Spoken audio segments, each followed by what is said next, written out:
Who comes up with the idea of contemporary classics anyway?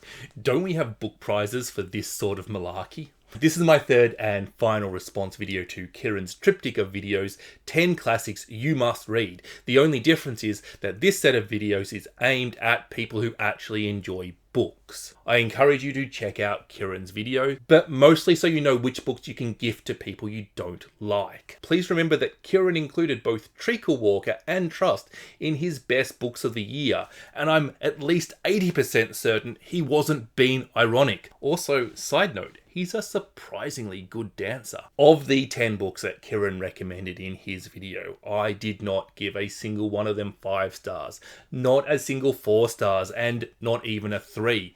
Folks, this trend even continues. I didn't give out a 2-star rating either. Nor did I give out a 1-star rating. That's right, I have DNF'd all 10 books. Sorry, that should be DNS. DNS, did not start. Yeah, I've not read a single word from any of the books Kieran mentioned. Some of them I've not even read the cover of. At this stage, we're literally going off track record. Kieran's a known menace and he must be stopped, but apparently not with projectile fruit. So if you could please just subscribe to his channel and taunt his bookish taste instead, that would be nice. Kieran has judged a contemporary classic to be anything published after the first day in the year 2000, which means it's possible to include a book in this list that is neither a classic nor a contemporary. But I didn't make the rules. I'm just standing up for good bookish taste. On to the first book, and it's The Vegetarian by Han Kang. One thing I love about translated literature is that they're not influenced by the same questions we ask ourselves in Western society. So while The Vegetarian is very much discussing the human condition, it's exploring the ideas of choice and autonomy, of control and illness. It's so foreign to us and yet so fundamental to who we are. Told in 3 parts with 3 different narrators, none of whom are our protagonist Yong Hai, who after a dream decides she wants to become a vegetarian, and this simple choice upsets her family, her husband, her job prospects, her husband's job prospects. She also decides she no longer wants to wear a bra, and again this choice causes all sorts of concern. Young Hai has broken with social expectations and her family would like her to stop, but what length will they go to? This then goes into 2 further sections, and those sections seem in many ways to contradict or mirror the first section. Yet things get increasingly strange. At one point Yong Hai declares that she is a plant, but Kang still keeps things very much in the real world. I know that doesn't seem to make sense, but you just need to read it. We're left with a novel that both critiques society and how we treat people who are different, but that is thought-provoking, and rather than trying to be emotionally connective, is intentionally emotionally distant. And it's one of those cases where you want to know so much more about Yong Hai, about what she is thinking or feeling, but that you can't help to empathize with her and her situation without knowing exactly what happens. It's one of those cases where the vagary of everything, with not knowing, adds because there are so many different possibilities and possible outcomes. I think that this is one of the most incredible novels I have ever read. Published in 2013 is Ruth Ozeki's novel A Tale for the Time Being, a complex multi-layered story that tells the tale of a Japanese-American student, Niao, who moves from America to Japan and is bullied. She writes down her terrible experience in a journal, which is discovered washed up on a shore in a completely different country by Ruth. Same name as the author, by the way. Niao also visits her great-great-grandmother, who is a Zen Buddhist monk, and examines the idea of time, hence her name being Niao, or Now. Ozeki is exploring the interconnectiveness of things. She's exploring time and reality, death, and what does it mean to exist? We ask, is Niao even real? Is this entire book just a story of somebody reading a book that they happen to find washed up on the beach? And while these are really interesting questions, if you took all of that out of this novel, if you stripped out all these ideas and themes, Ozeki still would have written a compelling and captivating story about a young girl trapped between two cultures who doesn't know if she is Japanese or American. Everybody seems to tell her the answer is whichever country she isn't in at the time. This novel achieves way more than any novel has a right to achieve. I'm not sure if this novel will be that influential, because I don't think that there are many authors out there with the raw talent and audacity to do what Ozeki does. Marlon James, A Brief History of 7 Killings, a historical fiction set around the assassination attempt of Bob Marley. Marlon James is exploring the violent gang culture of Jamaica, showing how innocent people get caught up in it, and the impact and the foolishness and the common senseness at the same time of the desire to move off the island and to America for a better life. And what does Jamaican culture look like in America? It's also a profoundly gay novel that explores race relationships, poverty, identity, power, politics, the drug trade, violence, forgiveness and redemption, history and memory, and the impact of social, political and economic conditions on the lives of people in what is a violent roller coaster of a crime novel. Minda Kandasari's 2017 book, When I Hit You, or The Portrait of an Artist as a Young Wife. The story of a young woman, an author who is just married, and the domestic abuse she receives, what she endures, why she stays, how she escapes, and how the man boiled the frog and made things seem better than they actually were, and made Kandasamy seem trapped. This is just an incredibly emotional novel that illuminates a dark reality, a dark part of our society, and it's just done amazingly. Camilla Shamsi's Home Fire.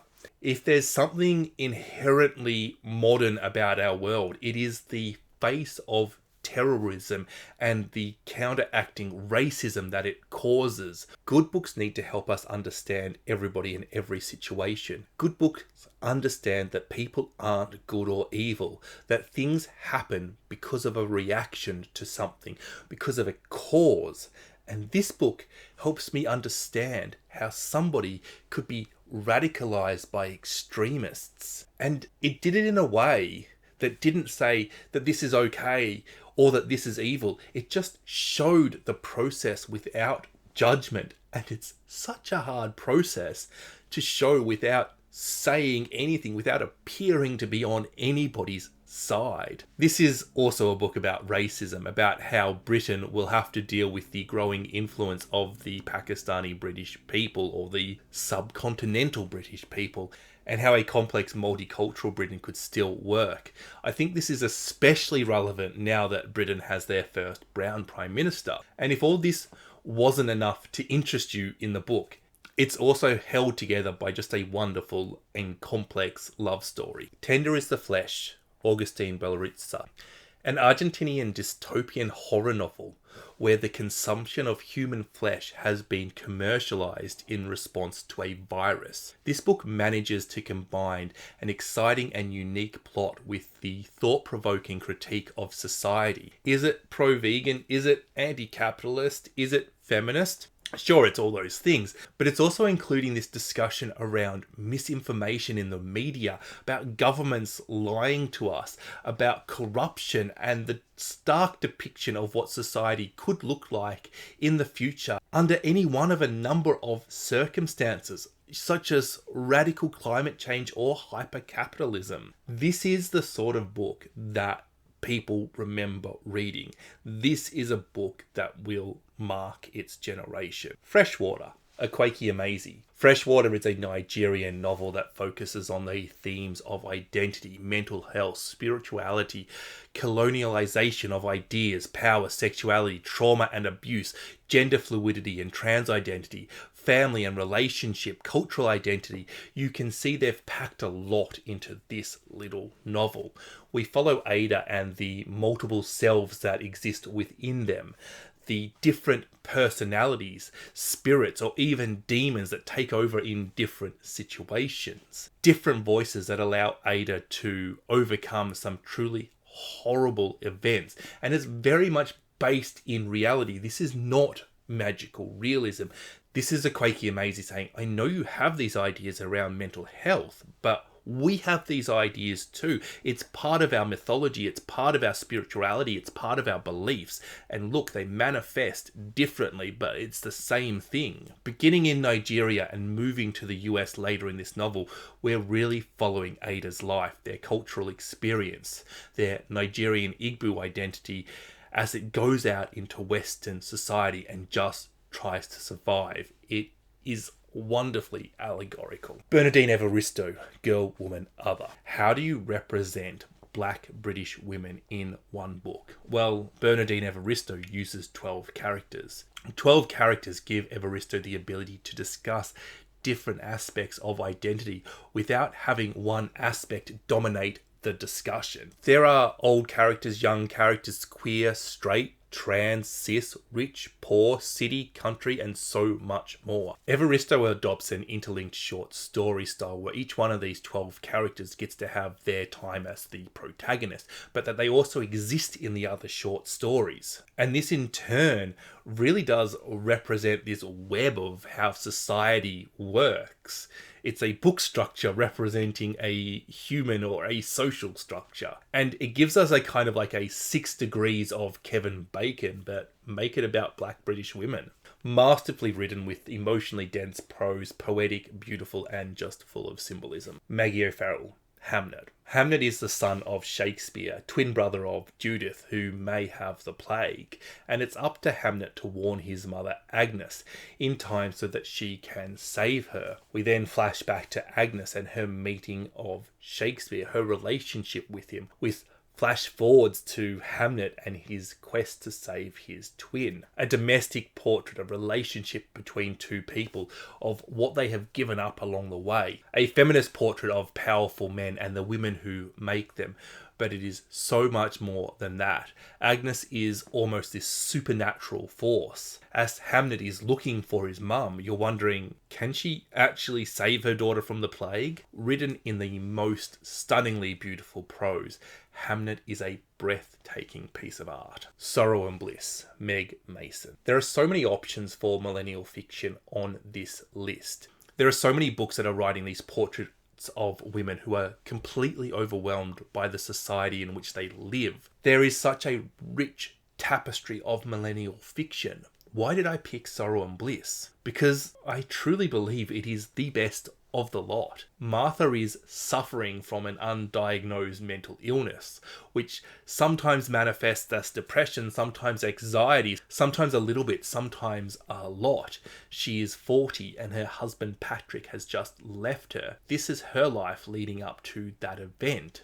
But none of what I have just said elevates this. What elevates this is Mason's ability to handle the mood of the reader with impeccably placed humour. This is a great, emotionally deep book about mental health, relationship, diagnosis, family, motherhood, sacrifice, love, responsibility, feminism, and so much more. But all of that stuff makes a novel dark and heavy. So by lightening it with humour, with everyday silliness, Mason has created a novel that, while only being 2 years old, is already being copied by every young witty writer out there. She has displaced Sally Rooney as the author millennial fiction authors wish to copy, because she's not just considered her book as a piece of art, but she's really curated the reader's experience with her book, and that just makes it so wonderful to read. That is 10 contemporary classics, whatever that means,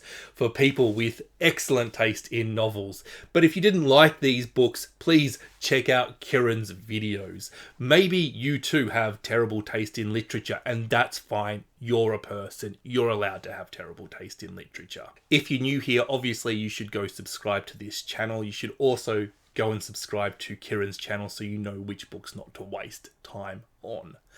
And why not watch the rest of the videos in this series? Bye bye.